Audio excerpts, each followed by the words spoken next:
அடி போட்டு வளர்த்தாதான் நல்ல பேர வாங்கும்.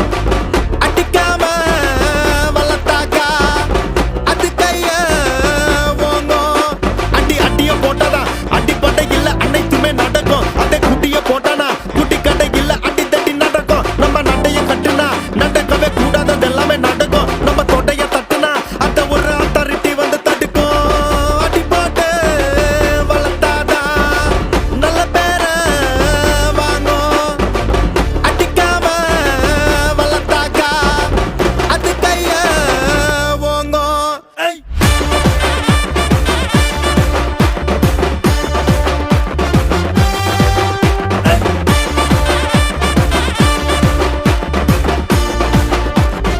ஒன்ன சத்து சத்துன்னு அடிய போட்டு விட்டுருவேன். என்ன சண்டைக்கு கூட்டாவும் ஒன்ன பந்தயம் போட்டு